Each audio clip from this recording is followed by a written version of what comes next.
Ugandan by birth. I'm back to chat a little bit more about what's going on in Uganda. I have a few updates. I hope you can hear me well.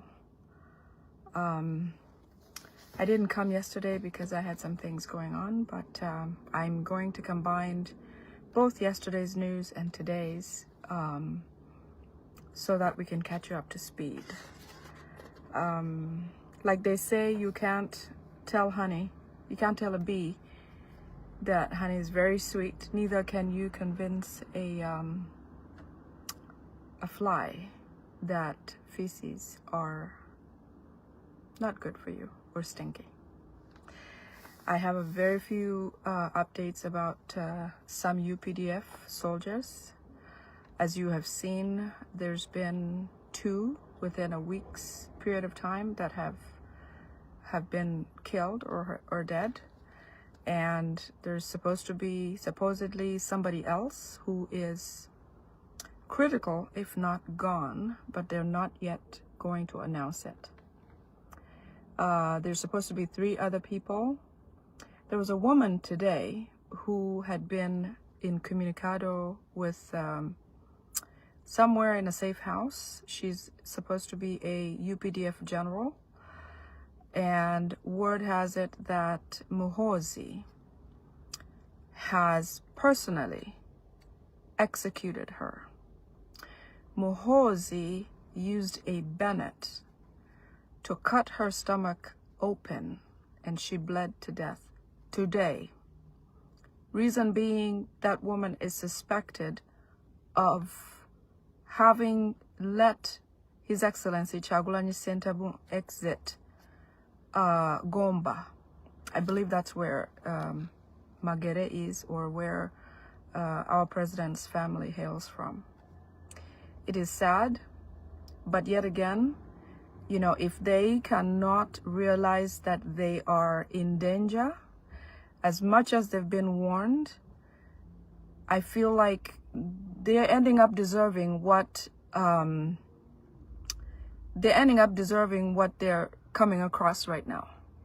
The UPDF by now should know better to join or be on the side of Ugandans, because they know that these people don't like them, they don't care about them. In fact, they're better off having them gone. So several UPDF soldiers are right now being held, over 100, being held because somehow His Excellency Kyagulanyi Ssentamu was able to get by them with their knowledge or not. He was able to successfully bypass their security. So Muhoozi, Museveni, and the rest of the Security Council believe that these people are giving Kyagulanyi some sort of protection, or they're letting him exit freely in pretense of staying watch for Museveni's family. The other people that should be warned, or if you can, anybody who knows them, Katumba Wamala is the next target. Eluelu is a target. 2 other names that I will mention when I get to my notes here. But several UPDF leaders or executives or Security Council members are being executed day in, day out. What their strategy is, they will change guards for them. If they had certain drivers or they had certain security detail that they traveled with, Museveni and Muhoozi and the team have removed those security and switched them with Rwandese type people who execute without mercy. So we're going to see a lot more UPDF soldiers vanish. Today we saw a general who passed on from Masaka. I think that's where he hails from. Yesterday or 2 days ago, there was another. So keep watching, because if they don't learn, like I said, you can't tell a fly that feces is not good for them. In fact, you can't convince them. Neither can you tell a bee or convince a bee otherwise that honey is extremely sweet. So they're going to have to pick their poison, because We're trying to let them know, but that's all we can do, and that's the best we can do. People like Katumbo Wamala and Eluelu have been very braggant about being part of the UPDF and continuously performing atrocities against Ugandans. You saw Eluelu in Kasese. He killed people from the kingdom like they were animals because Muhoozi and Museveni sent them to go and do what they do. So let them continue eating feces, because we're trying to tell them that honey is better, but they don't want to listen. So until then, we're going to see more of them just all of a sudden dead and no explanation. So the next thing is Museveni wants to meet all outgoing NRM and incoming NRM elected members of parliament. What he would like to communicate to them is to ask them to bring at least 300 youth or young people to come and meet with him. His goal is to try to legitimize his presidency. That is Museveni's biggest fear, because he knows that everybody is quiet and all we are doing is asking for our win, which we must get. He's trying to look legitimate. He wants all these youth because it is time for the youth. It is not time for Museveni's old-timers to shine. No matter what they say, however they come up, they are definitely not going to outshine the youth, because the youth are the current population of Uganda. So he wants to get a bite of that. He's trying to get the youth to come to him and parade and celebrate and jubilate as if to show that they were part of his win and that he's a legitimate winner of the presidency in Uganda. That is not going to work, because a lot of youth, even if they may act as if, they're not really for Museveni. What they're going to do with these youth people is they have printed, as you know, they have the powers to print money in Uganda. They've printed a lot of 50,000 notes. Those notes are fake because they all have the same serial number. So that means when they give them that money, it will look good. They can use it to trade here and there, but they can't take it into banks. Eventually what will happen is, with time, you know how Museveni comes like a savior and then like the devil the next day or so. With time, these people will get captured for having fake notes. It'll be easy to accuse and remand. But for now, he's going to have several youth members be brought, give them a lot of money. All this money will be fake because they will all have the same serial number, which makes them unusable or unacceptable in banks. Okay? Like we said, Museveni is not for Ugandans, and I wish Ugandans would pay attention and not follow him anymore. This man is a danger. He doesn't want us to exist. What he would like to see is an end to anything, anybody, Ugandan. So keep watch. When they come to you, calling you to go to Museveni, this, that, and the other, please don't go, because there are other ways that they're trying to eliminate people. I'll also tell you that a bit later. There is something about the Northern Bypass, which Museveni would like to leave for himself and his family's travel only. In a disguise, they're going to say the Northern Bypass is under construction.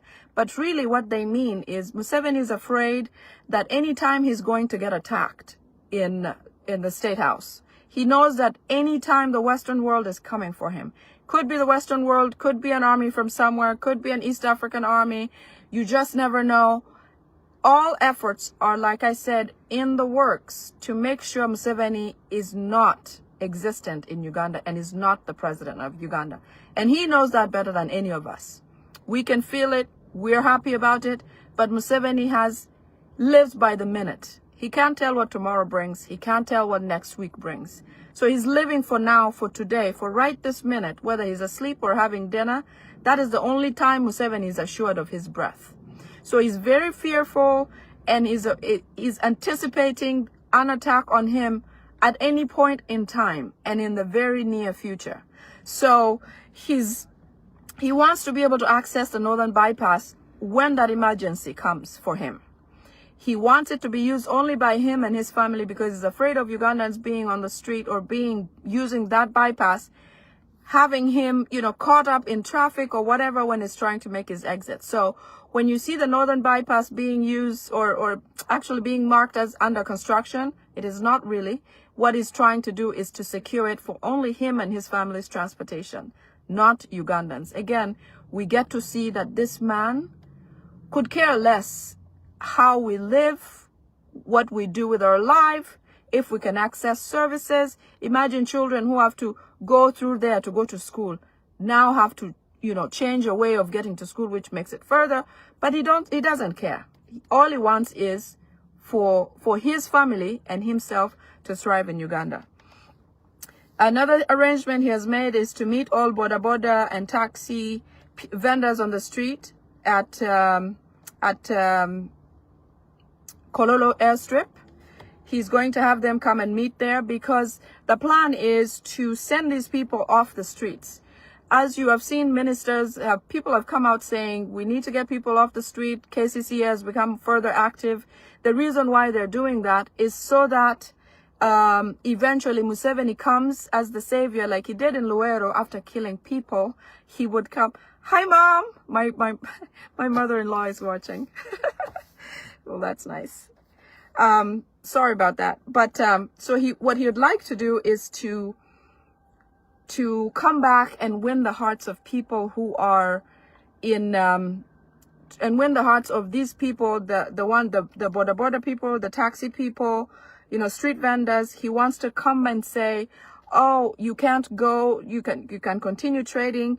And if they decide, if they're being pushed from the side and Museveni is saying this, what Museveni will then say is, I'm going to give money into your SACCOs and in form of PDM. But you all know PDM does not help anyone.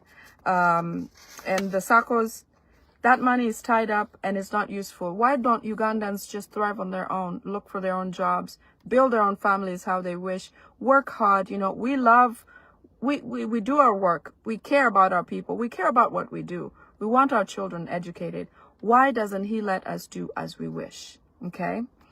The other thing, Janet is very upset. Mrs. Museveni is upset because Ugandans are calling her names and she doesn't want to be the Minister of Education anymore because she feels tired. She knows she's not qualified. I mean, she's over 80 years old, can hardly function, is, inappropriate for the position. So she has indicated that she doesn't want to be the Minister of Education anymore. She has asked Museveni to take over her speeches and her work, but Museveni has said, no, I'm also having my own struggles, so I want you to go and continue with what you're doing. So the plan after that is that because they have proposed that Natasha becomes president of Uganda, in this transition that they're faking, they want to make look real. They want to have their daughter become the president of Uganda because, as you know, the son is inappropriate now. Somehow they have known that because of his delusional tweets, because of his insults, because the Western world has known how ambiguous he is, they have decided that Muhoozi cannot be president, so they want to front Natasha. And that looks good on them, according to them, because they think that Natasha will then become or come hailed as a first woman president of Uganda. But then again, a woman from the same family. What we're trying not to have is a dynasty situation, is a family cabal, which we don't want happening. We don't want Museveni and anything Museveni. Not his animals, not his family, not his what, not anyone from that family, not any Rwandese. What we want or whom we want is His Excellency Kyagulanyi Ssentamu. So if Janet truly comes off that pedestal, if she's off being Minister of Education, they want to front Natasha. They will appoint her and make her Minister of Education. What Natasha will then bring on the table, or as proposed that she will do to win Ugandans' hearts, is Museveni, first of all, is advised to strongly not support education. Fail Ugandans in form of education. You've seen that already.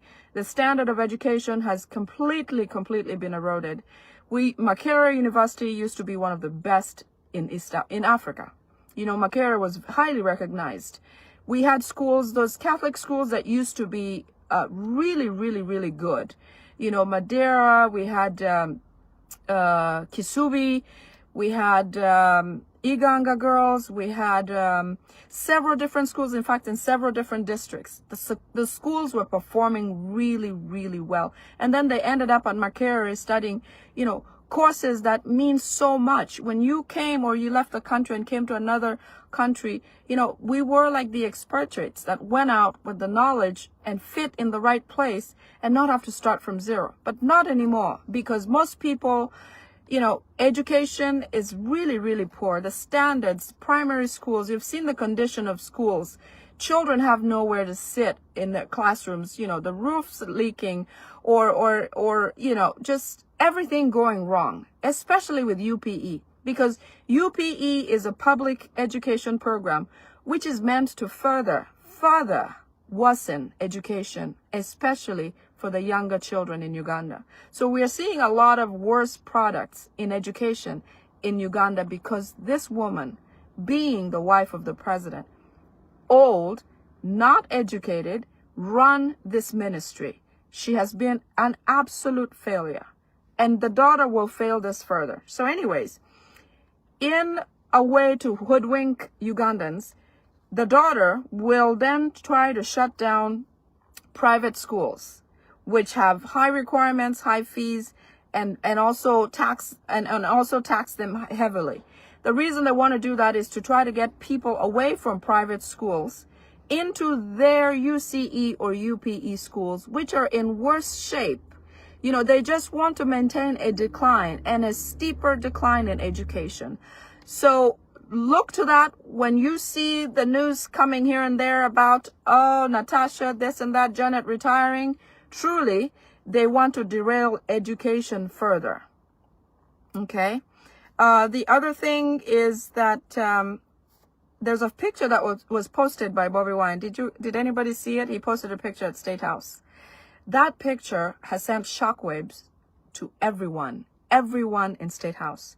They thought that maybe he was actually in the proximity of the building. They thought he may be around. They tried to replay. They tried to use Google. They tried to use AI. They tried to establish where exactly he is. And until now, I don't think they've recovered from that photo. But again, they are completely bothered by the fact that they don't know where Bobby Wine is. Museveni possibly thinks Bobby Wine could be under his bed. You know, he could be in the kitchen, could be in State House, anywhere. Because as you know, the two generals who are no longer with us now were executed in suspicion that they let Bobby Wine go through or somehow supported Noop. In fact, you have heard Namere, the one who heard in Masaka, the one who had the election redone, obviously by being appointed by Museveni to let her have the win. That lady in a video said that that gentleman actually did help Noop win some of the parts that they won. So we know that those generals went because of Bobby Wine. So how about we try and convert the rest of them, talk to them and see if possibly, you know, whether they like it or not, they're going to either live or die based on the Rwandese suspicion of what they are doing, for Bobby Wine. So Museveni really doesn't care who is doing what. All he wants is anything that leads to getting Bobby Wine or capturing him.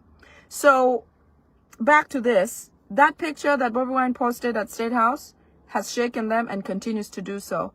But that is a good thing. So President, wherever you are, you're doing a great job just being non-existent. Okay? Being away from their public eye. They're so worried, they're so scared, but we know that you are the legitimate president of the country, Uganda. The other thing is that their family is, you know, Museveni's family has a lot of disguised wealth ownership through proxy, where they have like arcades or businesses or, you know, all these things that they steal from Ugandans. They give them to people who are Ugandan or people who Ugandans will respect as, you know, recognizing as those are their wealth. Some of those are Sudhir Ruparelia, Ham Chigundu. There's a few others. So what they're trying to do, because Museveni knows what is chasing him and he doesn't know where it's coming from, he has decided to move his assets. The whole family is going to move their assets away from the current owners. So you will see people like Ham Chigundu and Sudhir Ruparelia having their names scraped off ownership of certain assets in Uganda only because they want to repurpose, they want to change proxy of owners so that Ugandans take their eyes off, you know, knowledge, or take their minds off knowledge that those assets are still under their names. They're going to pretend like it's gone. Somebody else now owns it, or they sold them, or the Sudhirs are no longer successful like they used to be. But in any case, the Sudhirs and the former owners, the former proxies at that time, will also be dealt with. The plan is to put them out of this world, like Museveni does to everyone who he has finally used and is done with. So Chigundu, Ruparelia, soon you'll hear that something's happened. There, you know, like his son got burned in that accident. Who knows what happened? Many suspicions goes towards the first family again. So watch for that. They're trying to change. Everything they're doing now is to try to prepare for an escape in case things change. They're going to change these assets onto names of Rwandese people or Indians who have, you know, there's a lot of Indians in Uganda. Some will be Rwandese, some will be Indians who have relative Ugandan names. And then they will also try to do away with the wealthy Baganda, especially in Buganda. The goal of Museveni that is really big this time is to try to take over land. And land is most productive currently where they've established in Buganda. So they want to try to clear all those wealthy original Ugandans will no longer exist. Okay, when I say that, it means Museveni is going to try to take them out of this world. It's awful, and, but I'm telling you this so that you can keep watch, pay attention. If you know anybody, if you have any relatives who may be involved in, you know, they're doing this and that, advise them, you know, give them this information so they can take heed. Or you could find this afterward. Okay. Today is February the 11th, 2026. I am back with the second part of our conversation today. One other big, welcome back, Sava. One other big event that we can expect in Uganda. This one I got very, very critical, and I had to mention it early, is that Museveni is planning to bomb New Vision. New Vision is the publishing house in Uganda, and he wants to bomb it because he plans to, you know, divert attention from Bobby Wine being in the media and all over the place, in also an effort to clean up his name about how he has been treating journalists. That has been a big deal. There's actually a letter that was written to him from the UN, Human Rights Watch, that talks about why he treats journalists that way.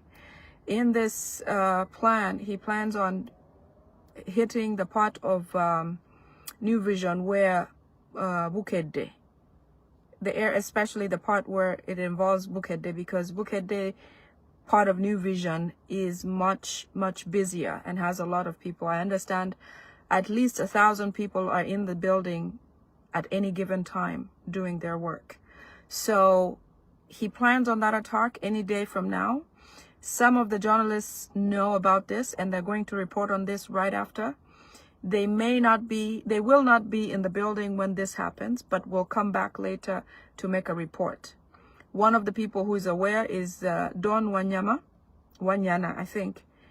He's a journalist. He's a prominent journalist who's always around UPDF things. I remember when Museveni was hitting Congo, Don Wanyama was part of the fronted team to go to Congo, be present, to document right away. So you know that that's happening, and Don, when he comes to report, he's privy to that information before it even happens. He wants to blame this on whatever will happen. They will blame it on the speakers or the amplifiers catching fire in the studio, causing the accident or causing the burn. With that accident, Museveni will visit and pledge support for the wounded and also bury the dead in a state-type burial. You know, he'll pledge to build a new studio and increase pay for journalists. This is one of the ways he thinks he wants to clean up his name about how he treats journalists in Uganda. But that's not going to work. So hopefully this doesn't happen.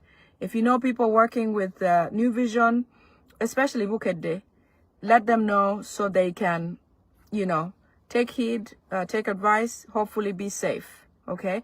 Remember, when they do things like these, Rwandese are not present. Only Ugandans who go to work faithfully will get hit and will suffer from these incidences.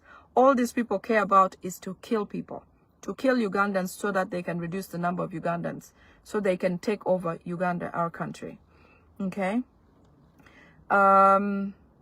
Because he got a letter from the UN. Okay. Museveni wants to make a press conference soon. In a few days, he wants to make a press release or a press conference where he will pledge to release all political prisoners.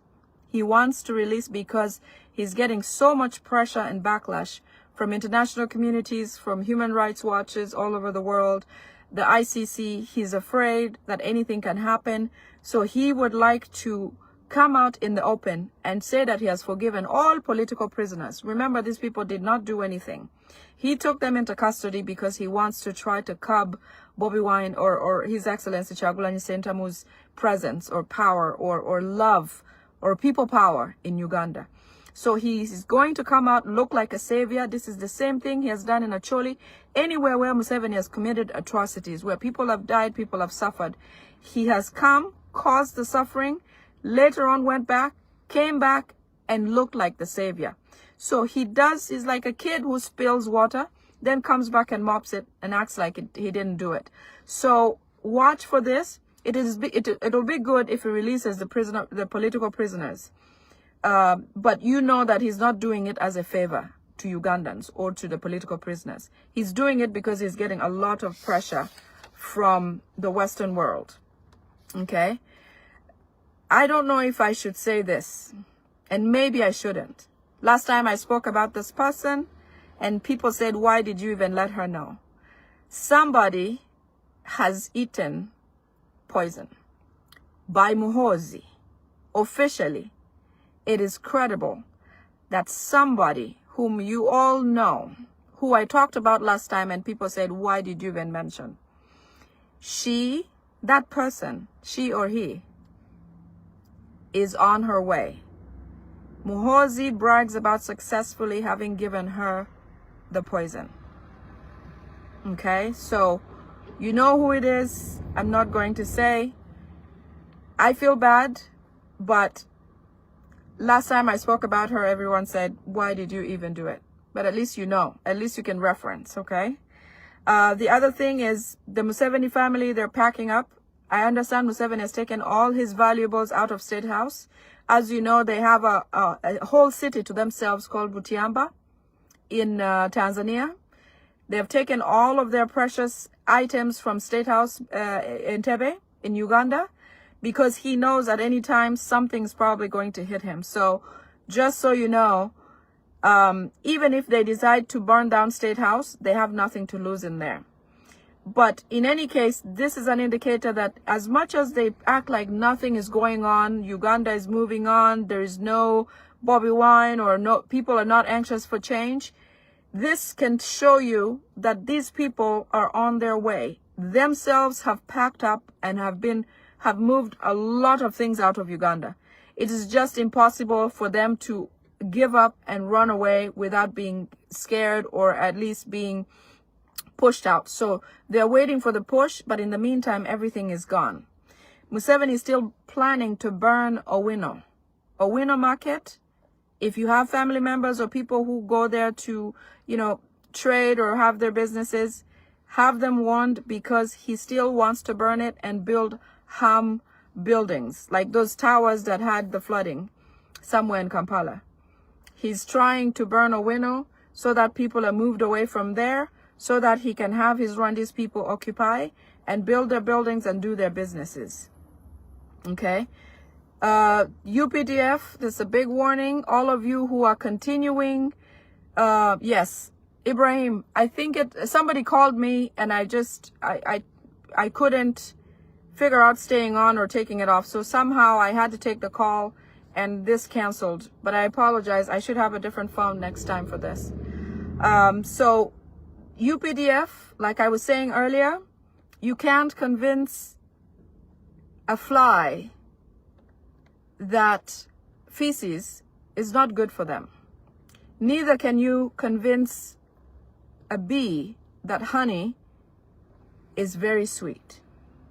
Okay? Or otherwise. You can't convince a bee to try to attack feces. Neither can you convince a fly to attack or to go and have some honey, because each one of them focuses on their own. So UPDF, Museveni is up to destroying you. All Ugandans in the UPDF, Museveni wants to finish you. You have been advised, you have been warned a lot of times.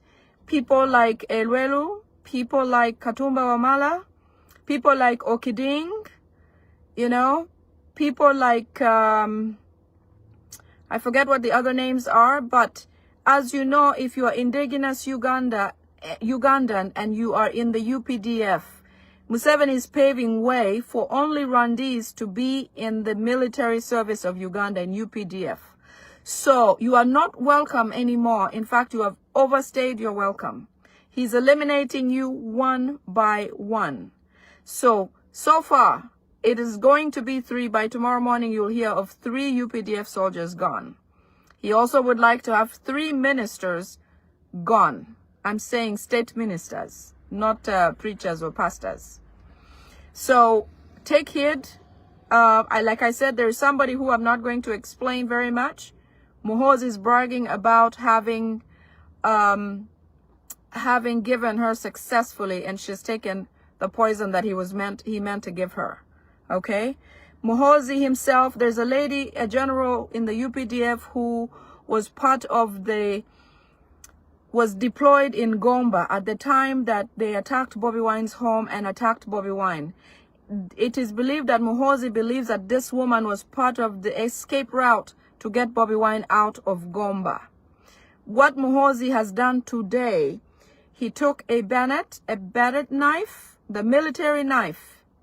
This woman had been held incommunicado for days. She had been put or tied on a cross, sort of like Jesus. And Muhoozi personally took the bayonet knife and cut her and killed her. This is somebody in the UPDF.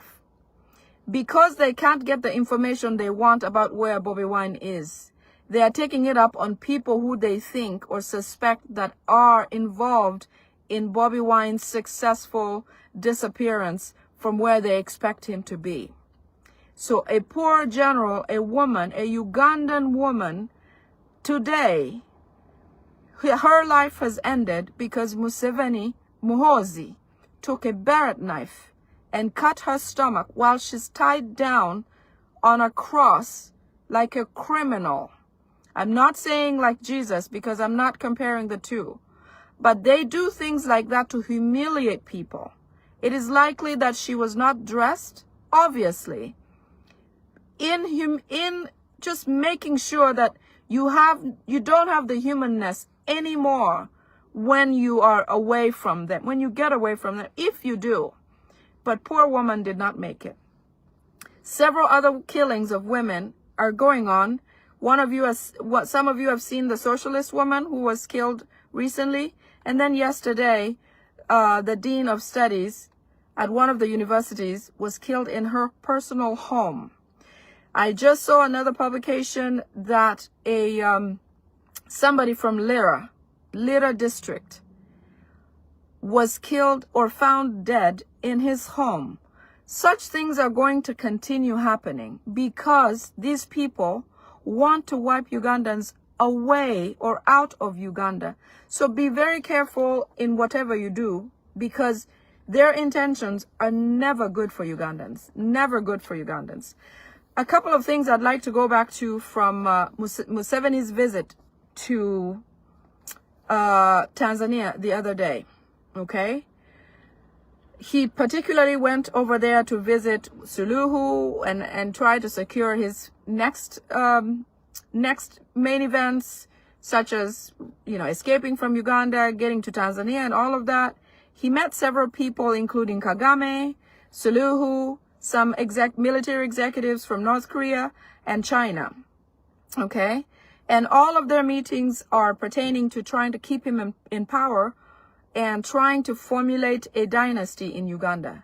So Museveni's actual intention is to try and make sure that he retains power and continues to pass on to his children and so on and so forth. Okay? So their main focus right now is to make sure that they take over and continue to exist in Uganda for life, for good, and their children and their children's children too. So in the advice in their meeting with Kagame, Muhoozi, Museveni, China military executives, North Korea, they requested Museveni to give them youth. You see how much he arrests youth without explanation, this, that, and the other. His plan is to try to send them away from Uganda so that he can sort of have an explanation for where those youth went. Because right now, the UN Human Rights is asking, where are these people? What happened during the elections? In an effort to try to deflate that pressure, he would like to send these youth to countries like those so that they can go for good. They send them to work in mines, whether they pay them or not, whether they live or not, he doesn't really care. So they've asked him for those types of people. Many of you have seen some who have ended up in Russia, fighting a war that they don't even know. They didn't know they were going to fight. So they've asked him for over 300 youth to go to those countries so that they can go and work with them. Museveni also asked North Korea to teach him how to make Uganda like North Korea. Okay? So they advised him and they said, a couple of things you're doing the wrong way. Okay? The way you are killing these people in open, broad daylight, or shooting them or butchering them or whatever you're doing, arresting them and putting them in safe houses and things, they said that's not the right way. So they recommended Museveni to try to do a slow poison type of thing, which you see in other countries, and he's happy to do. So all of those kind of mirror to what he's trying to do now. He's going to try to release all political prisoners because he has a new way of eliminating people. That's why you don't understand why today morning that general is gone, just like that. After a meal, after a nice evening, after spending a good night, the next day the guy is gone. Same thing happened to Twikiriza, the other gentleman who passed about 3 days ago. Okay, so they're telling him he has to do things like that. Museveni has also given away River Nile to China and North Korea for projects. He's going to make it look like they're trying to generate power for Uganda. But as you know, we make power in Uganda and send it to Rwanda. Rwanda doesn't lose power ever. But in Uganda, you have power for a few hours in a day, and the next day there's no power.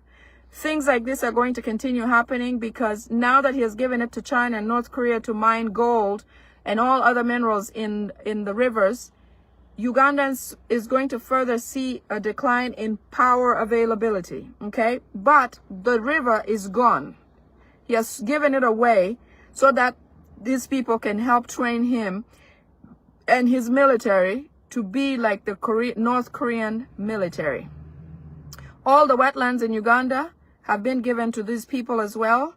Luzira and the greater Mukono area have all been given away. Museveni also had a different witch doctor that he met from Burundi, which this witch doctor has given him some instructions to go and perform on the River Nile, to tell Museveni, he assured Museveni that Bobi Wine is actually in Uganda and he's going to make him crazy. So that is excitement, obviously, for him. He's now going to follow whatever this person is going to tell him. Museveni also has nuclear weapons, which are in Nakasongola and Congo, which were made with the help of North Korea, and he wants those weapons to be tested in North Korea. So that was part of the meetings that they had. They've almost sold all of Uganda, okay? They've asked that, you know, in exchange for helping Uganda become a dynasty, in trainings, in efforts to do whatever he needs to do, he has to give them these things. So all that is in, the ball is rolling for all those things. He also requested for intercontinental ballistic missiles for his defense, because Museveni, like I said, knows what is chasing him. And he's meeting these people because he knows that they are enemies or they don't work with the Western world quite well. So because he won't get these such things from the US or Europe, he goes to their enemies to try to make friendships with them. He also has requested for Patriot missile defense systems to try to intercept drones and missiles or aircrafts that will come into Uganda to attack him. Like I said, he knows that it is coming, and so he's trying to prepare himself. He has requested that in case the US or Europe attacks him, that the presidents of North Korea and China help him out with, because right now they seem like a big threat to him. That was part of their meeting. They have accepted all those requests, but they want him to do those things such as release political prisoners and stop dirtying his name in the media, because he thinks that Museveni came. He believes that since he came with the barrel of a gun, he has to maintain himself in power the same way. But the other people that he's meeting with are telling him that's not the way to do things. So you will see a lot of these things happening. In the end, they had some NDAs, you know, non-disclosure agreements signed to try to work together to make these relationships work. But they are all very fearful because apparently in Congo, they've gotten word that a lot of their rebels, M23 and ADF, more than half have been destroyed. More than half of the ADF in Congo have been destroyed. And Kagame is aware. So Museveni thinks they'll probably come through from after Congo. They will get into Rwanda and get into Uganda. So he's completely afraid of those things. And that's why he's making such dangerous moves. So when you see things like this, you know that this man is making effort to not clean up his name like he thinks he's doing or wants to make the Western world thinks. He's trying to get even deeper, more dangerous to Ugandans. Let us be careful, because everything that these men or these people do are not to our benefit. In fact, they're doing these things to destroy us, to continue destroying our country. So I'm coming up with this because I want us to know and be careful. And all be careful. Protect your families, protect yourselves, share this information widely, let everybody know, and be careful. When you see these people around, they don't like you, they don't love you. They're here to make sure you don't exist. Okay? I think that is all of the security alerts I have for today and yesterday. Let us be vigilant. Anytime they try to make these moves that look really nice, they're not meant for you. Anytime they speak about really great things, they're not for you. They're not for Ugandans. Anytime he does anytime something terrible happens, it is them. Anytime a cleanup attempts to happen, it is also them. So what we want to do is be careful. You know, pray for our president. Keep working for change. Don't give up. We are winning this. Call State Department. I have the number. I'm going to post it on my page. Do whatever you can with what you have, wherever you are, to protect yourself and continue the revolution. We will get there. We will arrive. We will make it happen. I am more hopeful than ever before that change is coming to Uganda. change is coming. I saw a post, somebody posted a picture where Muhoozi is with U.S. ambassador, and apparently there's a statement saying that because Muhoozi has apologized, now they're going to reverse all the attempts to put sanctions on Ugandan officials. I don't think that is true. That cannot be true, because Senator Jim Risch assured us that his apologies fell on deaf ears. Okay, they're illegitimate because they continue to perform these atrocities. That general, that woman whom Muhoozi cut like a chicken today, did not deserve to die. Okay, did not deserve to die. In front of their faces, they act like they're really, really good, or they're changing. In the back, they're slaughtering Ugandans. So many Ugandans are lost, dead, never seen before, killed, held in safe houses. You know, all of the president is away from his home. All of the vice presidents, all the foot soldiers. You know, we can't pretend like Uganda is normal, because it's not. There is no normalcy in Uganda yet, because in broad daylight, they look like they're okay. At night, they're butchering Ugandans like animals. Let's stay on it, stay on top of it. We're here. We're doing the best we can. We're sharing information. We're filing with the ICC. We are, other reports have been sent to Human Rights Watch. Share your reports. If you have anything documented, valid, send it to us. All these things I give you, I file them first. So I have credible sources of information that I always work with, and all this is going to where they should go. Okay? You can trust me on that. Let's keep working hard. Soon there'll be new updates. Soon, happy birthday, President. Happy birthday, His Excellency Bobby Wine. Chagulanyi Sentamu. Happy birthday. Continue working hard. Whatever you're doing, whether in silence or in speech, you're powerful. We look up to you and we support you. Thank you very much, everyone. Have a great rest of your day, night, morning, whatever it is. Stay safe. Be safe. Share this video. I will be back tomorrow with more information to give you. Take care. Thank you. I love my country. I love you all. Bye-bye.